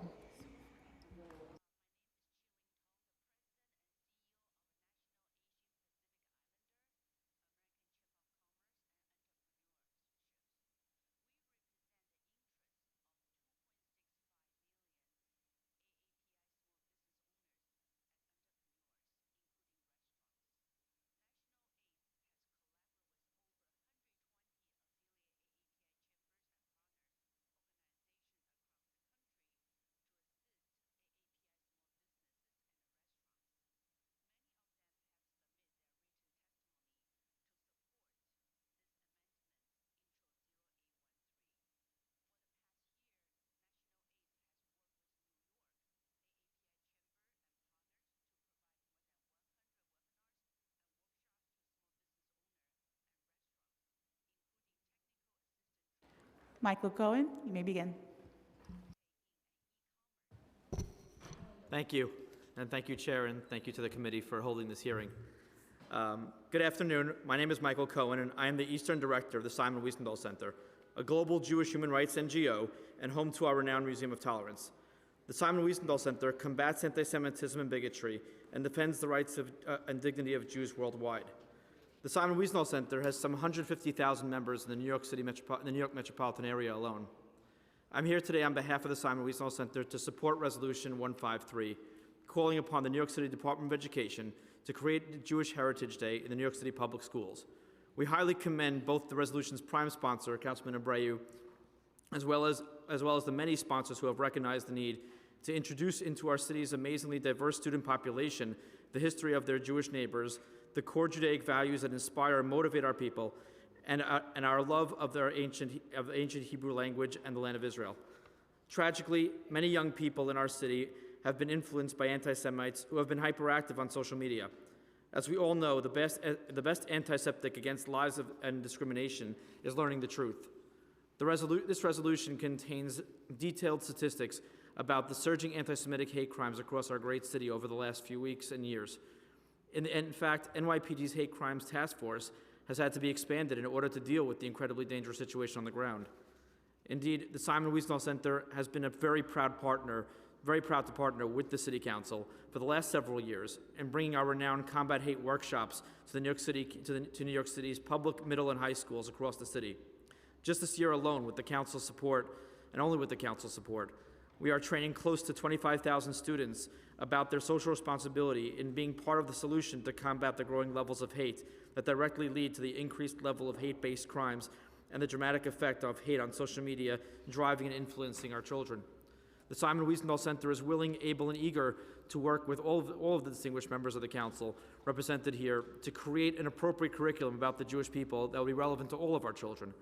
It is a necessary task, as the vast majority of our current public school students have no background on our history and know precious little about the Nazi Holocaust, which resulted in the 6 million Jews that were mass murdered some 8 decades ago. Beyond statistics of past suffering emerges a legacy of hope and overcoming discrimination and tragedy. That is a crucial part of the legacy of the Jewish immigration story to New York. It is our fervent hope that such a unit will encourage our next generation to help defend their Jewish neighbors when they are being singled out for harassment and bullying. On behalf of the Simon Wiesenthal Center, I want to thank this council for once again taking such a leading role in the fight against anti-Semitism. New York's Jewish community, as you know, is the largest in the world outside of Israel. and your actions today take us one major step closer to curbing and thwarting that dreadful hate. For this, we really thank you. Thank you so much for your testimony. Next up, Kyle Satterfield. Thank you, Chair Joseph and members of this committee, for the opportunity to testify today in support of this important resolution calling upon the Department of Education to establish a Jewish Heritage Day in New York City public schools. My name is Kyle Satterfield, and I'm testifying today both as a resident of District 4 and on behalf of the American Jewish Committee, or AJC, a global nonpartisan advocacy organization that was established 117 years ago here in New York City.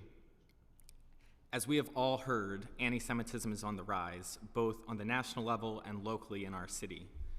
A few weeks ago, AJC released its State of Anti-Semitism in America Report 2022, the most comprehensive survey of its kind. AJC's report found that over 4 in 10 American Jews, 41%, feel their status is less secure than it was just a year ago. Those feelings of a lack of security are even greater among young Jewish adults. 19%, roughly 1 in 5 young American Jews between the ages of 18 and 29, say that they were personally targeted by an anti-Semitic remark or post online or on social media in the past 12 months. Taken together with those who were personally targeted, fully 85% of young American Jews were the target of anti-Semitism online or have seen it online at least once in the past 12 months. That's compared with 64% of American Jews aged 30 or older. And as a result of the rise in anti-Semitism, a significant number of American Jews have altered how they conduct their day-to-day lives, and even whether they publicly identify as Jewish. Nearly 4 in 10 American Jews, 38%, reported changing their behavior at least once out of fear of anti-Semitism. This is the daily reality for American Jews, including Jews here in New York City, home to the largest Jewish community in the world outside of the State of Israel. To prevent anti-Semitism from becoming further normalized, we must take action. This resolution calling for the establishment of a Jewish Heritage Day in our city's public schools is an important step forward. And critically, this resolution changes the narrative, sending the message at an early age to the students in our school system that Jews are an important part of the rich tapestry of American society, that the Jewish story is an American story, that their Jewish classmates and neighbors are an integral part of what makes this country great and this city the greatest city in the world. And in the face of all too frequent reports on New York One of anti-Semitic incidents in our city, Jewish Heritage Day will send a message to our Jewish students, our young people, that they are seen, they are valued, and theirs is a story worth being proud of. Finally, I note one best practice in combating anti-Semitism is when those of other backgrounds do the speaking. I can think of no better messengers than our city's diverse core of educators for whom I have the deepest respect. And I say that as a proud son-in-law of an educator of over 30 years. Thank you again for the opportunity to testify today. I, on behalf of myself and the American Jewish Committee, thank Councilmember Abreu and his co-sponsors for sponsoring the resolution. I sincerely thank the members of this committee for your consideration of the resolution, and I urge you to support it. The diversity of our city is a part of what makes it such a beautiful place to live, and we should take every opportunity to celebrate it. Thank you. Thank you for your testimony. Elizabeth Mendito. Thank you, Chair Joseph, Councilmember Abreu, and members of the Committee on Education for hosting today's hearing. My name is Elizabeth Vendito, and I serve as Director of Institutional Giving at the Museum of Jewish Heritage, a living memorial to the Holocaust. I'm honored to testify today in support of Resolution 153, which calls upon the Department of Education to create a Jewish Heritage Day in New York City public schools. The museum educates diverse visitors about Jewish life before, during, and after the Holocaust. Our mission is to teach about what unchecked hate and bigotry can do. Our exhibitions and public programs examine the richness of Jewish cultures and history. Our work builds bridges between the city's communities and creates mutual respect and understanding. We are deeply troubled by the persistent increase in anti-Semitic rhetoric and violence in the city. The museum was the target of such an act on January 7th, 2021. A Confederate flag was tied to the museum's front doors, an act that was later attributed to the Proud Boys. The museum is an essential resource for combating bigotry and anti-Semitism in New York City.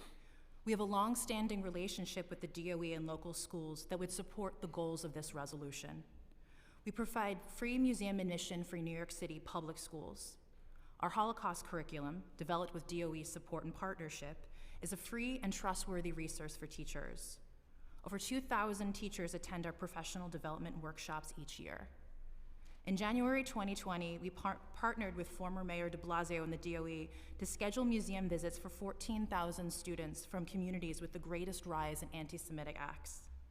Though COVID interrupted these visits, the need for such a partnership is greater than ever. Next fall, we will expand our work to elementary schools by opening our first exhibition that is designed for students in grades 3 through 6. We thank the City Council for recognizing the importance of teaching public school students about Jewish heritage, and we look forward to partnering with you in this effort. Thank you. Thank you for your testimony. Avi Posnick. Good afternoon. My name is Avi Posnick, and I am the Northeast Director for Stand With Us, an education organization that educates and empowers students to fight anti-Semitism and hate. Thank you, Chair Joseph, for holding this hearing, and to Councilmember Abreu for sponsoring this resolution. We've all seen the numbers showing the shocking rise in anti-Semitic hate crimes here in New York City and across the country. As an organization focused on education, Stand With Us believes that education is the road to peace. We believe that by learning about one another and getting to know someone, it makes it harder to hate that person. By learning more about the Jewish community and especially its contributions towards the betterment of New York City, we can combat stereotypes and misconceptions about the Jewish people. Since 2006, the President of the United States and the Congress have declared May as National Jewish American Heritage Month. New York City is home to the largest Jewish population in the world outside of Israel. However, this is not formally celebrated or recognized in New York City schools. And this is something that can and we believe should be changed. And we are grateful to Councilmember Abreu for putting forth this resolution and almost half the members of the council who have officially signed on as sponsors. At Stand With Us, we have resources and presentations on the subject that are developed for high school and middle school students, and we'll be making them available to any and all New York City schools. Thank you for the opportunity to testify this afternoon, and I urge all members to vote in favor of this resolution. Thank you. Thank you. I was going to ask if the curriculum will be available. Is it by request or is it automatically sent out to schools? So it can, right now it's going to be by request, but we're happy to partner with the members of the council in different districts to make it available to all schools. Okay, and is it just focusing on the Holocaust, or is it going to focus on Jewish heritage, culture, music, Jewish language? heritage, and especially the contributions that the Jewish community has made to New York City. Absolutely, that's what. And it this should country be. as a whole. As a whole, because you have a lot to celebrate, not just the Holocaust. Yeah. Make it, give Yes, them no. the happy stuff too. It's much more, the Jewish experience in this country and the world is much more than just the unfortunate incidents of the Holocaust. Yeah, when I studied abroad in Czech Republic, I visited a Jewish museum. And then when I went to Vienna, I studied there as a student as well. There was a tree dedicated to the Holocaust with the silver leaves, and each of the victims were on there. And my professor, we visited his orphanage when he was a child, where he was placed during the Holocaust. So there's a connection as an educator, as a forever educator, to the Jewish community as well as an educator. Any questions? Thank you, Chair. I just want to thank the panel for your powerful testimony today, and we look forward to taking it through the finish line. Thank you again, Chair, for holding a hearing on this bill, and thank you, of course, to the Chair of the Jewish Caucus, Eric Dinowitz, who has been a strong partner. Thank you, Councilmember. I'd also like to recognize Councilmember Sanchez, Councilmember Dinowitz. Councilmember Lee has a question. Thank you. No, I just wanted to take the time to just recognize all of you here today, and thank you so much for the work you're doing in the community. This past Sunday, we had a Simon Wiesenthal, Michael Cohen, you guys hosted an event in my district, which was very, very powerful. So the work that you are all doing around combating hate in general of all kinds towards every community is greatly appreciated. So I just want to thank you for that work, and of course, Avi Posnick and all the other leaders that are here. Just wanted to say thank you, and thank you so much, Councilmember Abreu, for this bill, Rezo, I should say, and happy to be a co-sponsor on it. So just things like this, and this is why we wanted to do Lunar New Year and other cultural, putting other days for other communities on the calendars, because I really think education in our schools is really important for helping us to understand each other and our cultures and where we're coming from. So thank you so much. Thank you, Councilmember Lee. Councilmember Ressler? Thank you so much, Chair Joseph. As always, enormously appreciate your leadership. And I just want to recognize my colleague, Councilmember Abreu, who I feel like as an Upper West Side representative whose mom worked at Zabar's, we're going to have to think about allowing him into the Jewish caucus. Like, there's, but in all seriousness, appreciate your leadership on this. And we were just having a Jewish caucus meeting last week, and Chair Dinowitz was, underscoring just how powerful the curriculum that the Simon Wiesenthal Center provides in our schools, and was really encouraging me and others on the call who have not yet taken advantage of the opportunities for partnership to do so.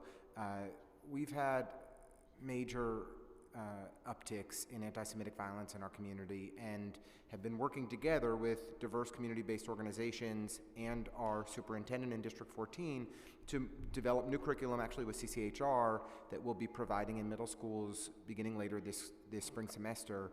And just really want to underscore the importance of creating the space in our schools to educate against hate, and to we have to acknowledge the very troubling trends that we're experiencing around anti-Semitism in particular, but also anti-Asian hate, anti-LGBTQ issues, anti-Blackness, and we need to make sure that our schools are places where we are building deep solidarity. And I just really want to thank this panel, and I welcome this resolution that I think moves us in very much in the right direction. So thank you, Sean. Thank you so much. Go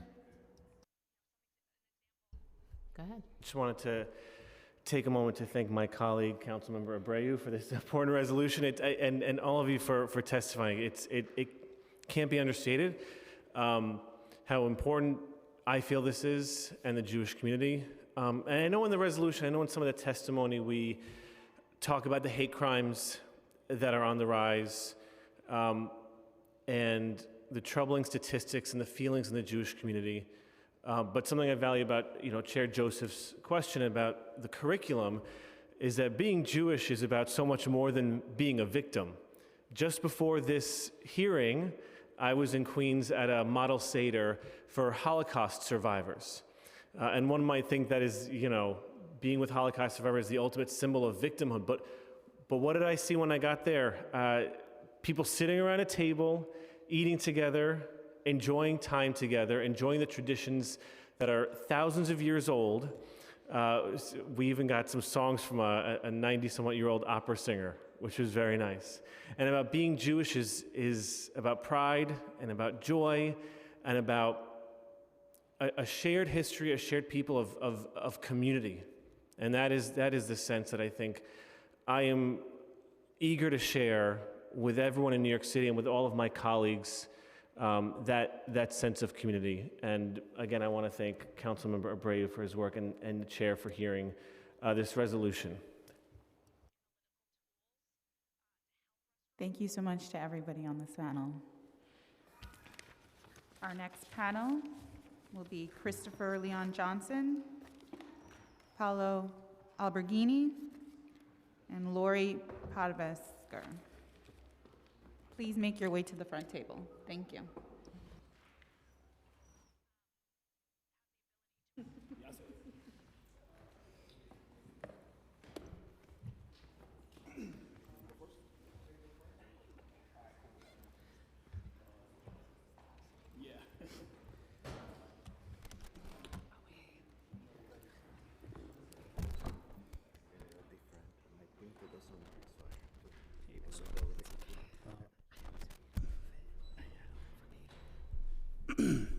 Christopher Leon Johnson. Yeah, I'm up. Hey, okay. You may begin your testimony. Good afternoon, Chair. My name is Christopher Leon Johnson. I'm here to show my support for Intro 153. I don't know why this is even a bill. This should have been in the chambers and been made by law already. I'm solely for Jewish people. I solely against anti-Semitism. This need to be a day.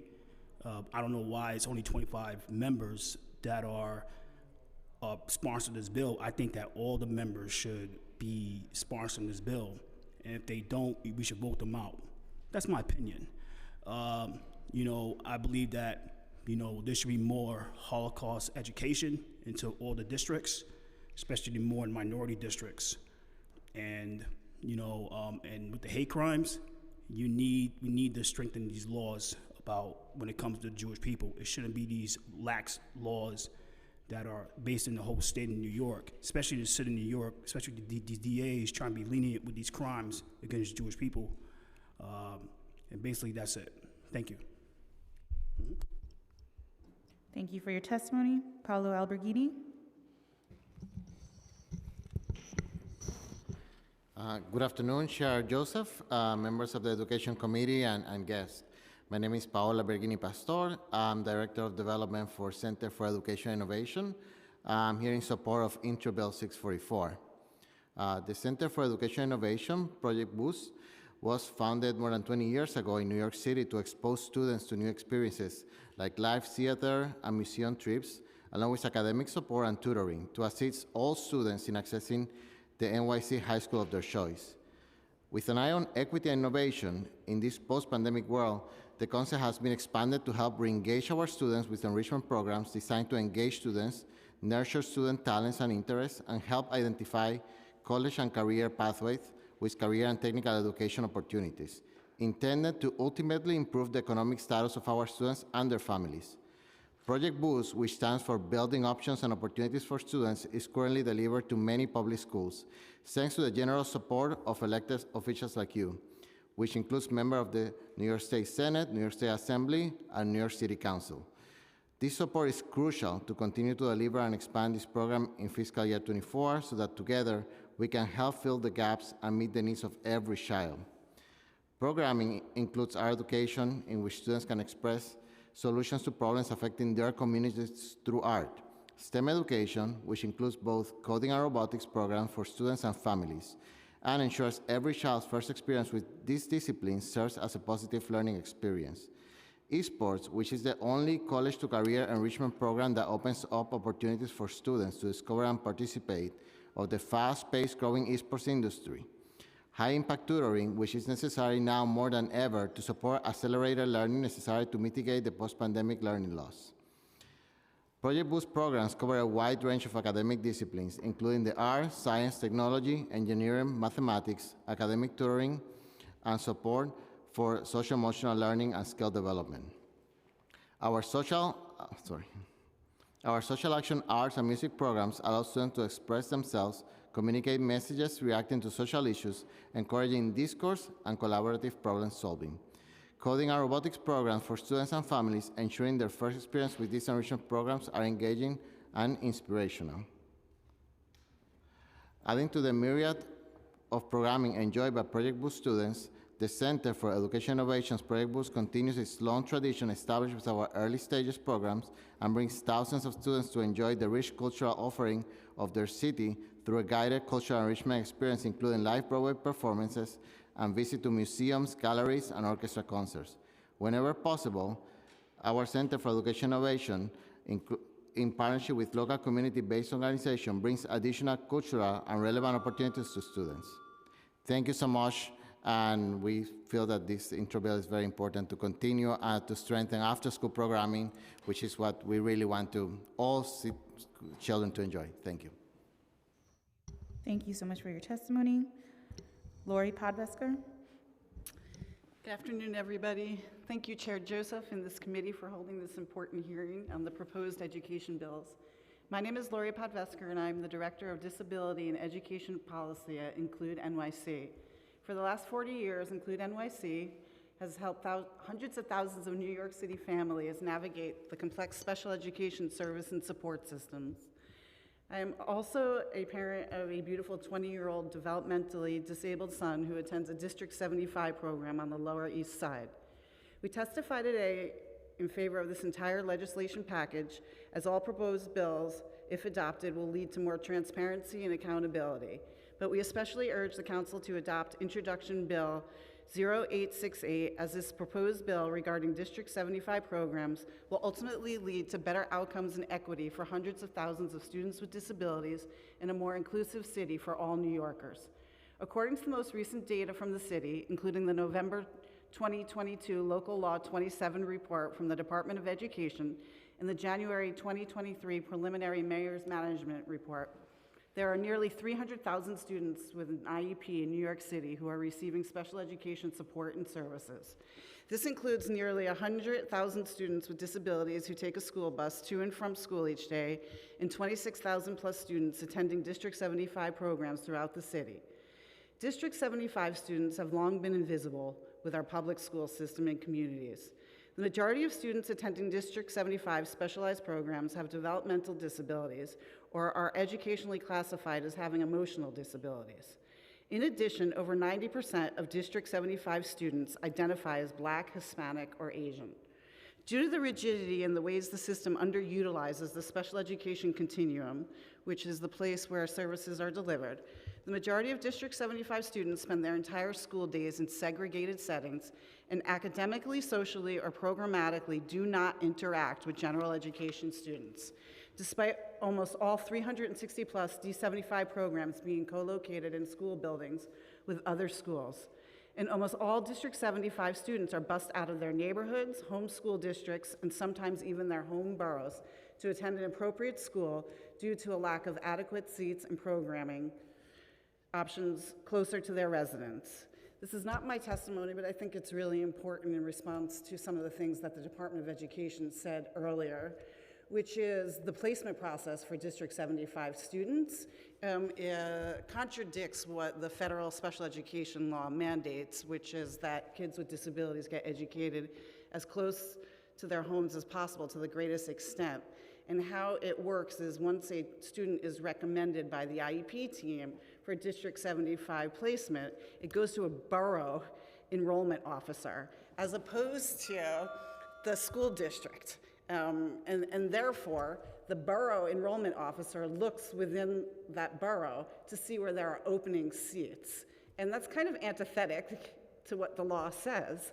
And so I encourage this committee to press on the DOE to talk about that process, and it actually mirrors the old placement process before the special education reform, when a student was recommended for a specialized program or a more restrictive setting such as a self-contained class. Prior to 2010, schools were able to say that they couldn't educate a kid and they would get bussed out elsewhere. And that was done by a borough enrollment officer, but the DOE left in place the borough enrollment officers for District 75. So just putting that out there. Also, I think is really important is as District 75 programs expand, and I will say within the past 5 years, the number of students recommended for District 75 has gone up exponentially, and also for this committee to look at that. I think less than 5 years ago, there were 22,000 children. Now there's close to 30, and they spoke about projected 1,700 additional seats next year. Also, sorry, I'm going off the record here, but this is in response to what they said, because I think it's important for you all to hear, which is, I suspect that there is a correlation between the percentage of students that get bussed out of their home school districts with the number of charter schools, and also with pre-Ks and 3Ks, and how these, listen, it's never cool to pit one group up against another, and that's not what I'm doing, and I want to be clear about that.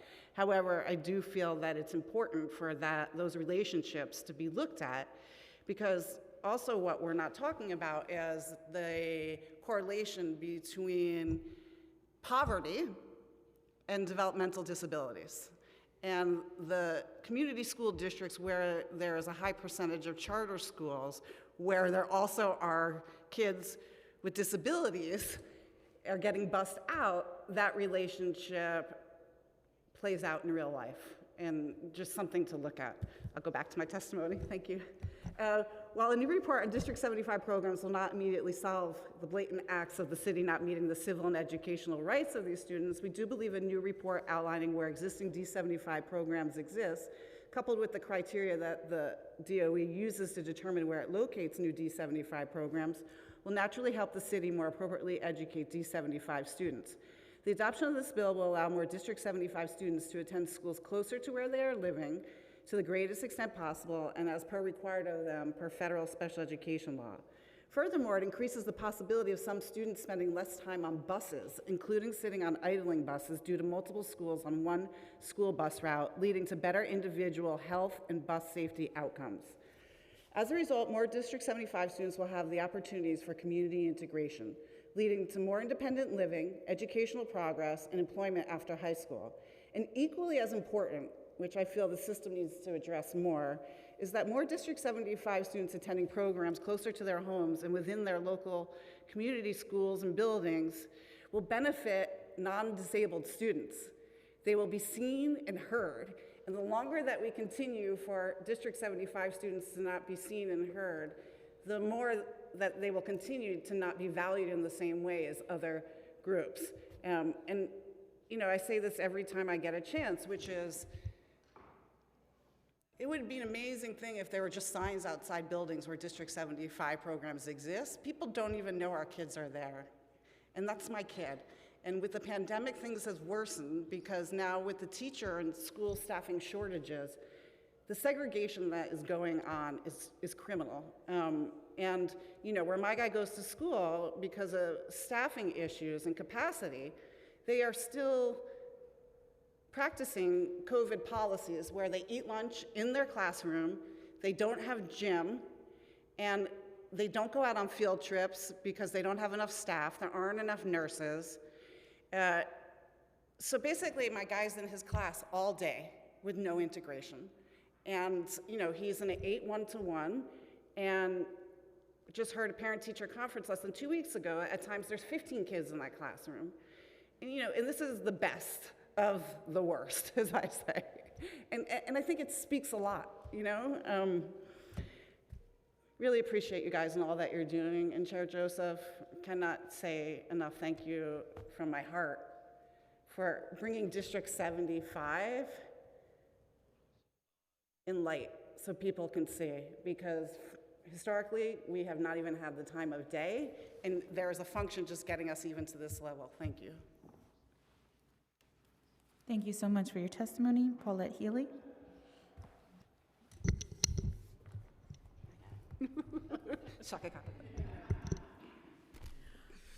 It's very difficult to follow Lori Podvesker. So I'm very glad she brought all the data and the numbers, because I'm actually going to talk about my son as well, who has had the wonderful opportunity to testify before you and considers you one of his friends, Chair Joseph. He wishes he was here today, but he's in after school, actually in a community service after school program that actually gives back to the homeless and participates in local soup kitchens. Nice. And he would not be able to do that if he had to be bused to his school.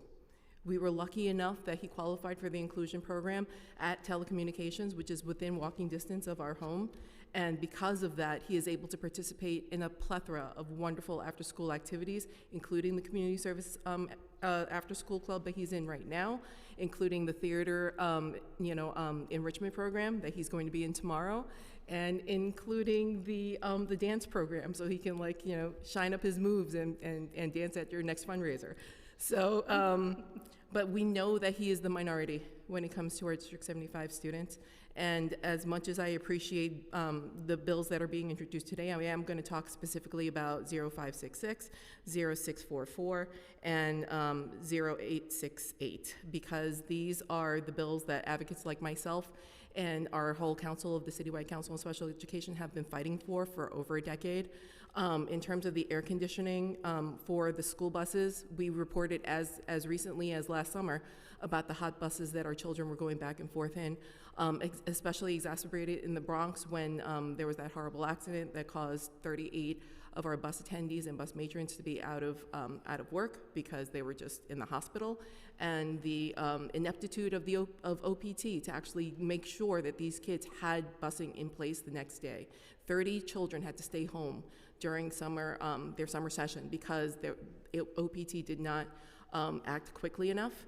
And that's with the relentless support and advocacy that parent advocates like myself, Rima Izquierdo and Sarah Catalano from PIST, try to leverage through our connections through the bus union and bus advocacy. So those of us community advocates should not have to work so hard in order to make sure our kids get to school when there's a huge bureaucracy that's getting billions of dollars to do so, can't pull it together, even with our advocacy. We do appreciate this bill, but we want to make sure that there is increased oversight to make sure buses are serviced prior to summer rising, summer session, and all the different summer programs that are available, so that there is not a lapse in service to getting these children to their programs, many of which are 12-month programs that are mandated by law. And unfortunately, when we have a system that is continually busing our children out of their communities, we can't guarantee that they will get there in time. As for the last bill, which is the reporting on D75 services and programs, I pulled that data together, and I will make sure that I send that to you in my testimony so you can see for yourself the D75 deserts, that are continually shipping their children out of the community, in spite of the fact that there are no D75 programs within their district. District 18, District 7, District 29, these are all disenfranchised communities with high populations of people living under the economic index and are high populations of people of color. So, instead of waiting for this bill to be enacted, I'll send you the data now because I pulled it together myself because I had to. That being said, I do appreciate having this opportunity to testify on behalf of my community. I really greatly appreciate your leadership, and as Lori had so wonderfully said, really shed the light on our D75 programs and our students because they've been left in the shadows for way too long. And if we're really talking about true integration and not just like moving bodies from one school to another, and really thinking about how that school community looks like for our students, as well as how that community can support the welcoming back of our students, that's part of the conversation. We need to be able to identify now where those deserts are, where we can put them in effective as September, and make sure that the community and the school are ready to embrace them. So thank you so much for this time. Of course, thank you. We wanted to find out on the record, in which school districts are you seeing lack of D75 programs? Right now, we've identified District 7, District 5, District 18, and District 29. And that's not to say that there aren't one particular, like in District 18, there is 82 seats for elementary, but 542 children who actually live in that district who need these seats. Same thing for District 5. We have 311 D75 high school students, not a single high school program there. So this is how district planning has kind of gotten around, identifying it as like there's no deficiencies in D75 seats, because there may be an abundance of middle school seats, but that doesn't negate the fact that there is no high school there. So having this data that I had to open 5 different special education reports and Excel spreadsheets to compile into one, was able to identify geographically where all the deficits are, and that's by district, by borough, from elementary, middle, and high school, and also the breakdown of where the charter schools are in conjunction to where the deficits are too. So I'm happy to share all that information to you in my testimony. We would love that. That was one of the things we talked about in my last hearing. Not only transportation, but after school was very important. Our students with special needs don't get to participate in this program. I complained about the fact that a student shouldn't have to spend 3 hours on a bus to get to the very thing that they love. It's school, and that's the only thing we're doing. So it's an honor and a pleasure to make sure I'm continuing to shed the light, ring the alarm on our D75 students. Accessibility has also been an issue, and if you hear me, I talked about that she said, what, 77% of the buildings are accessible? So what are you doing with how are the students entering and leaving these buildings? So that's another thing we're also looking at. Quite a lot of work to do, but I'm here for it in partnership and to make sure that we continue to do oversight on this issue, D75 students. If we talk about inclusive, that means all of our New York City students. If I could just highlight one last thing, Chair Joseph. The SEA recently had they appeared in front of you in terms of their proposal and their school construction plan for the next 4 years. We have been fighting with School Construction Authority to make sure that all of the new buildings that are being built are going to allow a D75 program within it, because we have been struggling for years to make sure that our children with mobility issues are prioritized when it comes to these fully accessible buildings, which is a requirement of being a new building being built in New York City. And unfortunately, it is a constant fight to try to get a District 75 placement in those buildings, even though they're fully equipped to support all children with various different disabilities. So if we can urge you to please join us in our advocacy to hold SCA accountable in terms of making sure that programming is in place even before enrollment gets their hands on it. I think that would help us really incorporate our neighborhood children into these schools that are being built for capacity's sake. Lori, I noticed that you mentioned something about partnerships in terms of post-secondary training and partnerships, and what does that look like for you? Give me an idea. I don't know. I think there's a lot of opportunities that don't cost money and low-hanging fruit. And, you know, it goes back to, schools being adequately staffed, including transition counselors, which are required, but, you know, they're among the last group of professionals to be spoken about, and I get why. However, as a parent of an almost 21-year-old, with the last few years being home and the lack of adequate, staff, there are no more internships happening, and there are no more field trips, like I was saying. And those field trips were in the community. They were to the community garden. They were to the supermarket, to learn how to shop and money. They were at the library. But, equally valuable in those experiences are the soft skills that my guy would have access to. And these are things that the majority of us don't even realize, but lead to him having a better quality of life because he can be part of the fabric of the city. So that could mean just, interacting with other people, knowing when to speak and not to speak, knowing when to move to the right to let other people by, knowing when, to stick his hand out to say hello. These are such important skills, but if he doesn't have access to those opportunities, they don't get developed. And it goes back to this bill that we're introducing. Well, I'm not, but you guys are. And goes back to the things like the signage, but even more so, and you've heard me talk about my experience when we were turned away from using the front door of the building, is that by District 75 students using separate doors, they don't get those opportunities for those soft skills that lead to better outcomes after high school. Post-secondary is just a fancy word for after high school. Mm-hmm. And so is the word transition that we use in the special education space.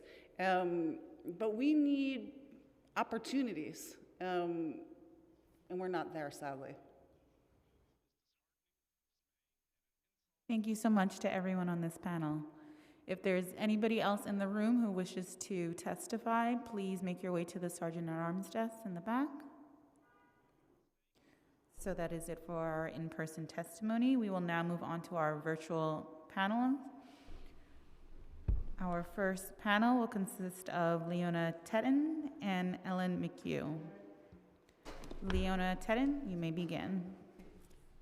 Time will start now. Oh, hi. Hi, good afternoon, Chair Joseph and the rest of the Education Committee. Thank you so much for bringing this resolution forth and for letting me testify. My name is Leona Tedden. I'm a member of Bronx Community Board 8 and a senior at the Bronx High School of Science, where I'm a Stand With Us intern with Mr. Posnick and the president of our Jewish Student Union. I'm here today to testify in support of resolution number 153, calling on the Department of Education to create a Jewish Heritage Day in New York City public schools. I think that further education about the Jewish community will reduce bias and misconceptions about who Jews are and what they do, thus reducing the anti-Semitism that Jews, including New York City students, including my friends, face daily. In a class that I'm taking, which is meant to focus on minorities and their experiences in this country, the only mention of the Jewish community was in reference to Jim Crow and the Holocaust, and how Hitler admired the policies of discrimination in this country against the Black community and used them as a model for the Nuremberg laws. While this is important to know, the story of the Jewish people in this country is much more than the Holocaust, and it all needs to be told. Many of my peers instinctively associate Jews with the Holocaust, as that is the only thing that we are taught in history class. They don't know about the resilience and rebuilding that occurred afterward, or what the Jewish people are up to today. As president of our Jewish Student Union, I've run my own educational programs for club members about anti-Semitism and Jewish history. It is clear to me that the Department of Education should take responsibility for educating New York City students. I am wholeheartedly in favor of calling on the DOE to do so by establishing a Jewish Heritage Day in New York City public schools, and urge all the members of the committee to vote in favor of this resolution. Thank you. Thank you. Thank you so much. I'd like to recognize Councilmember Shulman. Thank you for joining us. Next up, we will hear from Ellen McHugh. Ellen? Your time starts now.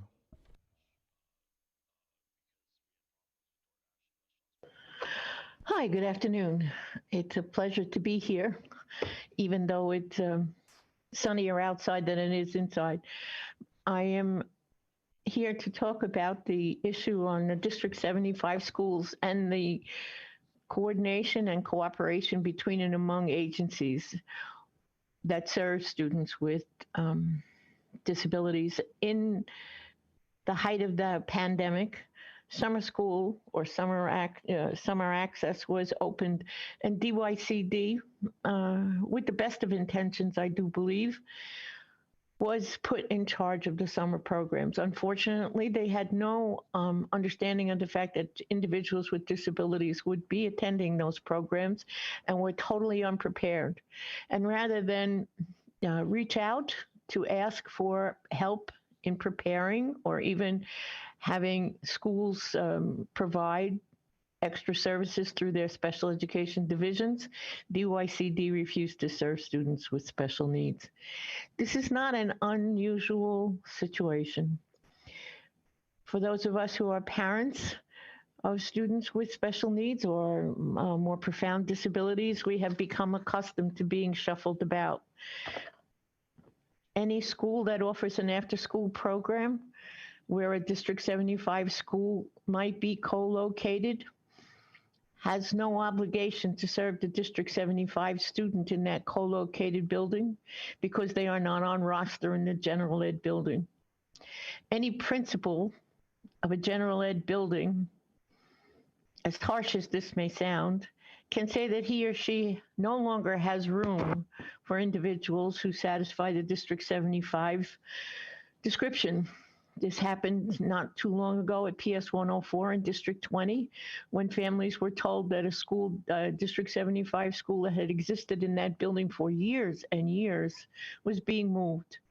Not because it wasn't in demand, but because at that time, that principal felt that he or she needed the room for somebody else. This is where we come up against the brute fact of discrimination in this city or country, however you want to describe it. People look at individuals with disabilities with, as they say on the streets, a hairy eyeball. Do these people actually contribute to our society? Will these people work? Are they a drain in our system? This becomes the question, not what can we do to assist you in making your life as measurably important as possible as our typically developing students. But where can we put you so that in theory, if not in fact, you get a service? Your time is expired. And using the word service when we talk about education for students is not only disrespectful, but it belittles the fact that our students do learn, and they learn well. They learn from their peers, and they also learn from their community. And their ability to be open and welcoming to those that are different is an example to all of us who have decided that difference is what divides us. Thank you for the time, and I'm sure that there'll be more opportunities to talk. Thank you for your testimony, and thank you to everyone on the panel. If there is anybody left online who would like to testify, please use the raise hand feature.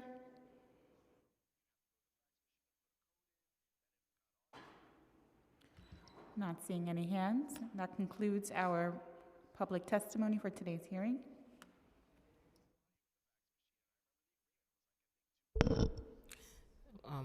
Adjourning the meeting. Thank you.